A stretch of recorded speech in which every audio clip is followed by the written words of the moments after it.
Hello guys, മറ്റൊരു വീട്ടിലേക്ക് എല്ലാവർക്കും സ്വാഗതം.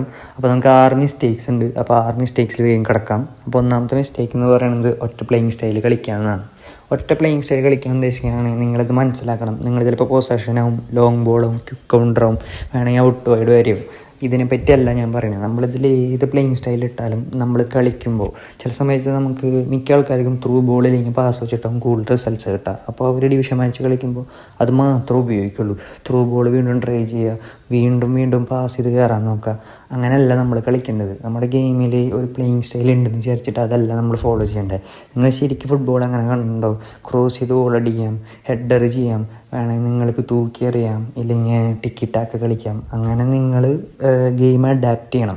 ചില സമയത്ത് ഒരു ഒപ്പോണൻ്റെ ഡിഫെൻസ് ഭയങ്കര സ്ട്രോങ് ആയിരിക്കും.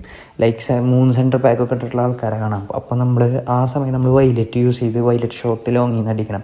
ഏതൊരു ടാക്ടിക്സിനും അതിൻ്റേതായ ഒരു ലൂപ്പ് ഹോൾ ഉണ്ടാവും. അത് നമ്മൾ കണ്ടുപിടിക്കാൻ നോക്കണം.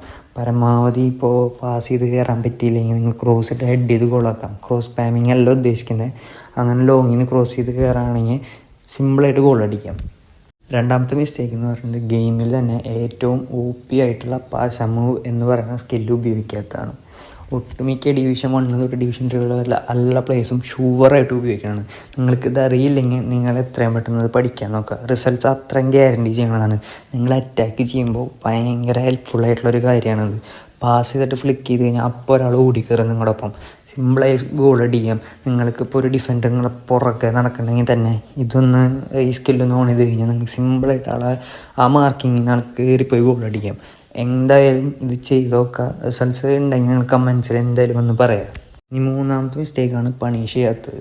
ഈ പണിഷ് ചെയ്യാന്ന് ഉദ്ദേശിക്കുന്നത് ഞാൻ കുറേ വെറൈറ്റി ഓഫ് അവസരങ്ങൾ വരുമ്പോൾ നമ്മളത് മിസ്യൂസ് ചെയ്യണതിനാണ് ഞാൻ ഉദ്ദേശിക്കുന്നത്. ചില സമയത്ത് നമ്മുടെ നെറ്റ് ലാഗ് കാരണം നമുക്കൊരവസരം കിട്ടും. അപ്പോൾ നമ്മളത് യൂസ് ചെയ്യാണ്ടിരിക്കുകയാണെങ്കിൽ നമ്മൾ വലിയൊരു മിസ്റ്റേക്കാണ് ചെയ്യുന്നത്. കാരണം നേരെ ഓപ്പോസിറ്റ് നിൽക്കുന്ന പ്ലെയറാണ് കളിക്കുന്നെങ്കിൽ അവർക്ക് ഇങ്ങനത്തെ ഒരു അവസരം കിട്ടി അവരൊരിക്കലും അത് ഗോൾ അടിക്കാണ്ടിരിക്കില്ല. അപ്പോൾ നിങ്ങളത് ഷുവറായിട്ട് അത് മനസ്സിലാക്കണം. പിന്നെ അവർ ഡിഫെൻസീവ് വരണത് സെൻറ്റർ ബാക്കിൽ നിന്ന് ബോൾ മിസ്സാവുക, ഇല്ലെങ്കിൽ മിഡിൽ നിന്ന് ബോൾ മിസ്സാക്കുക. ഇതൊക്കെ ഉണ്ടായി കഴിഞ്ഞാൽ പരമാവധി നിങ്ങൾ ആ ബോൾ ഫസ്റ്റ് ടൈം ഷോട്ട് അടിക്കാനോ നോക്കാതെ മാക്സിമം ഷുവർ ഗോളിന് ശ്രമിക്കുക. ഇനി അടുത്ത മിസ്റ്റേക്കാണ് പ്രിഫേർഡ് ഫുട്ട് യൂസ് ചെയ്യാത്തത്. പ്രിഫേർഡ് ഫുട്ട് എന്ന് ഉദ്ദേശിക്കുന്നത് ഇപ്പോൾ ലെഫ്റ്റ് സൈഡിൽ കളിക്കുന്ന പ്ലെയേഴ്സിന് ലെഫ്റ്റ് ലെഗ് തന്നെ വേണ്ടി വരും. ഒരു എക്സാമ്പിൾ നിങ്ങൾക്ക് ഞാൻ കാട്ടിത്തരാം. ഇപ്പോൾ ഇതെൻ്റെ ടീമാണ്. നിങ്ങൾക്കിപ്പോൾ ഇവിടെ ലെഫ്റ്റിൽ കണ്ടറിയാം നെയ്മറിനെയാണ് ഞാൻ കളിപ്പിക്കുന്നത്, റൈറ്റിൽ ഫിഗോനാണ് കളിപ്പിക്കുന്നത്. അപ്പോൾ നിങ്ങൾ ചോദിക്കും ഞാൻ എന്താ ഫിഗോനെ റൈറ്റിൽ കളിപ്പിക്കുന്നത്. ഒന്നാമത് ഫിഗോന് 2 ഫുട്ടും നല്ല ഫിനിഷിംഗ് ഉണ്ട്. പ്ലസ് ഞാൻ ഔട്ട് സൈഡ് കേളർ എന്ന് പറയുന്ന ഒരു OP സ്കില്ലുണ്ട്, അത് കൊടുത്തിട്ടുണ്ട്. അപ്പോൾ ആദ്യം പ്രിഫേർഡ് ഫുട്ടിനെ പറ്റി പറയാം, എന്നിട്ട് ഔട്ട് സൈഡ് കേളറിനെ പറ്റി പിന്നെ പറയാം. അപ്പോൾ ആദ്യത്തെ കാര്യം പറയുകയാണെങ്കിൽ ഈ പ്രിഫേർഡ് ഫുട്ട് എന്തിനാണ് യൂസ് ചെയ്യാൻ പറയണതെന്ന് കഴിഞ്ഞാൽ ചില സമയത്ത് ഗെയിമിൽ നമുക്ക് ഒരു അവസാന നിമിഷം ഒരു ചാൻസ് കിട്ടുക. നിങ്ങളിപ്പോഴത്തെ ഗോൾ കീപ്പറെല്ലാം കണ്ടിട്ടുണ്ടാവും. ഒക്കെ 180 സെൻറ്റിമീറ്റർ 190 സെൻറ്റിമീറ്ററിലാണ് വരണത്. അപ്പോൾ നിങ്ങൾ ലെഫ്റ്റിൽ കളിക്കണ റൈറ്റിൽ കളിക്കണ പ്ലെയർ ഡോമിനൻ്റ് ആയിട്ടുള്ള ഫുട്ട് ലെഫ്റ്റ് അല്ലെങ്കിൽ നിങ്ങൾക്ക് ആ കളിയിൽ ചിലപ്പോൾ ഫിനിഷ് ചെയ്യാൻ പറ്റില്ല. ചിലപ്പോൾ ആ ഗെയിമിൽ നിങ്ങളുടെ അവസാനത്തെ ഒരു ചാൻസ് ആയിരിക്കും. അത് മിസ് ചെയ്ത ആ ഗെയിമേ ഡിവിഷനിൽ നിന്ന് ഒറ്റയടിക്ക് ഇറങ്ങായിരിക്കും. അപ്പോൾ മാക്സിമം ഇങ്ങനത്തെ സിറ്റുവേഷൻ ഒഴിവാക്കാനാണ് ഞാൻ പറയുന്നത്. നിങ്ങളൊന്നല്ലെങ്കിൽ ലെഫ്റ്റ് ഫുട്ട് ഏറ്റവും ആക്യുറസി ലെഫ്റ്റ് ഫുട്ടുള്ള പ്ലേയേഴ്സിനോട് കളിപ്പിക്കുക. ഇല്ലെങ്കിൽ നിങ്ങൾ ഔട്ട് സൈഡ് കളർ കൊടുക്കുക. ഔട്ട് സൈഡ് കളർ വെറുതെ കൊടുത്തിട്ട് കാര്യമില്ല.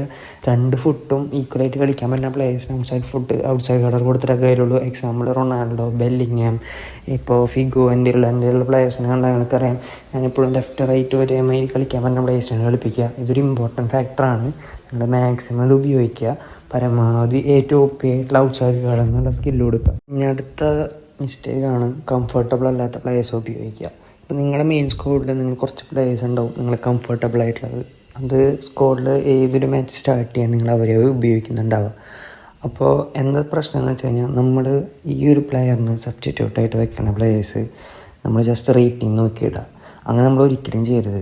നമ്മൾ മാക്സിമം നമ്മുടെ മെയിൻ സ്ക്വാഡിൽ ആദ്യം കളിക്കണ പ്ലേയേഴ്സിന് സിമിലർ ആയിട്ടുള്ള പ്ലേയേഴ്സിനെ യൂസ് ചെയ്യുക. ഇപ്പോൾ എൻ്റെ നെയ്മറാണ്. ഇപ്പോൾ എനിക്ക് ആ ഒരു പൊസിഷനിൽ വേറൊരു പ്ലെയർ ഇടുമ്പോൾ ക്രിയേറ്റീവ് പ്ലേ മേക്കർ തന്നെ എന്നാൽ നെയ്മറമ്മേൽ കളിക്കുന്ന ഒരു പ്ലെയറെ ഞാൻ നോക്കിയെടുക്കണം. ഇപ്പോൾ ഒരു എക്സാമ്പിൾ പറയുകയാണെങ്കിൽ ഡൂവേ എന്ന് വെച്ചാൽ നെയ്മറിനെ മൊത്തത്തിൽ മാറ്റാമെന്നല്ല, പക്ഷേ ഏകദേശം ആ ഒരു രീതിയിൽ കളിക്കാൻ പറ്റും. എന്തിനാണ് ഇങ്ങനെ ചെയ്യണമെന്ന് വെച്ച് കഴിഞ്ഞാൽ നമുക്ക് പെട്ടെന്ന് നമ്മുടെ മെയിൻ സ്ക്വാഡിൽ ഇപ്പോൾ ബെസ്റ്റ് എക്സാമ്പിൾ പറയാം, ഞാനിപ്പോൾ നെയ്മറിനെ മാറ്റി ഇപ്പോൾ ഇവിടെ ജെറാർഡിനെ ഇട്ടുവെന്ന് വിചാരിക്കും. പിന്നെ എനിക്ക് ജെറാർഡിനെ വെച്ച് കളിക്കാൻ പറ്റില്ല, കാരണം ജെറാർഡ് ഒരു ബൾക്കി ആയിട്ടുള്ള പ്ലെയറാണ്. അപ്പോൾ എനിക്കത് കളിക്കുമ്പോൾ ഭയങ്കരമായിട്ട് ടേൺ ചെയ്യാനും ഫ്രണ്ടിലേക്ക് ഡാഷ് ചെയ്യാനും ഭയങ്കര സീനായിരിക്കും. അപ്പോൾ നിങ്ങളത് നോക്കുക. മെയിനായിട്ട് നിങ്ങളുടെ മെയിൻ സ്ക്വാഡിൽ നിന്ന് ഒരു പ്ലെയറെ മാറ്റുമ്പോൾ എപ്പോഴും റേറ്റിംഗ് നോക്കാതെ സിമിലാരിറ്റി ഉള്ള പ്ലെയേഴ്സിനെ നോക്കി കളിപ്പിക്കുക. പ്ലെയർ ഐ ഡി എന്ന് പറയുന്ന ഒരു സംഭവമുണ്ട്, അത് ഗെയിമിൽ ഭയങ്കര ഒരു വലിയ സംഭവമാണ്. അപ്പോൾ നിങ്ങളുടെ മാക്സിമം പ്ലെയർ ഐ ഡി, നല്ല പ്ലെയർ ഐ ഡി ഉള്ള പ്ലെയേഴ്സിനെ ചൂസ് ചെയ്യുക. റേറ്റിംഗ് നോക്കാണ്ട്. ഇപ്പോൾ നെയ്മറിൻ്റെ പ്ലെയർ ഐ ഡി പിന്നെ വരണത് യമാൽ, ഇല്ലെങ്കിൽ ഡുവേ, അങ്ങനത്തെ ഓരോ പ്ലെയേഴ്സാണ്. അപ്പോൾ നിങ്ങളുടെ എം എഫിൽ ഇല്ലെങ്കിൽ നിങ്ങളുടെ സർട്ടൻ പൊസിഷനിൽ നിങ്ങൾ മാറ്റുമ്പോൾ നല്ലൊരു പ്ലെയറെ നോക്കുക, പ്ലെയർ ഐ ഡി ഏകദേശം മാച്ച് ചെയ്യുന്ന രീതിയിൽ. ഇനി ലാസ്റ്റ് മിസ്റ്റേക്കാണ് കുറേ സ്ട്രെച്ച് ഒരു ഗെയിമിരുന്ന് കളിക്കുക. നമ്മളിപ്പോൾ ഡിവിഷൻ 3 കളിക്കുക, നമ്മൾ ഗ്രൈൻഡ് ചെയ്തുകൊണ്ടിരിക്കുക ഡിവിഷൻ 2 വരെ. അപ്പോൾ നമ്മൾ കുറേ മാച്ച് കളിക്കുന്നുണ്ട്. പക്ഷെ ഒരു സർട്ടൻ മൂന്നിൽ നിങ്ങളിങ്ങനെ മാച്ച് അങ്ങനെ തോറ്റുകൊണ്ടിരിക്കുക, ഒരു മാച്ച് തൊട്ട് 2 മാച്ച് തൊട്ട് 3 മാച്ച് തൊട്ട്. അങ്ങനെ വരുമ്പോൾ നിങ്ങൾ വീണ്ടും കളിക്കാണ്ട് ഒരു ബ്രേക്ക് എടുക്കുക. ഇതെന്തിനാ ചെയ്യണമെന്ന് വെച്ച് കഴിഞ്ഞാൽ, ചിലപ്പോൾ നിങ്ങളുടെ പ്രോഗ്രഷൻ കയറി ഇപ്പോൾ ഒരു 1498 അല്ലെങ്കിൽ 97 നിൽക്കുക. നിങ്ങൾക്ക് 2 മാച്ച് കളിച്ചാൽ മതി, ഇല്ലെങ്കിൽ ഒറ്റ മാച്ച് ജയിച്ചാൽ മതി ഇപ്പോൾ ഡിവിഷൻ 2ലേക്ക് എത്താൻ.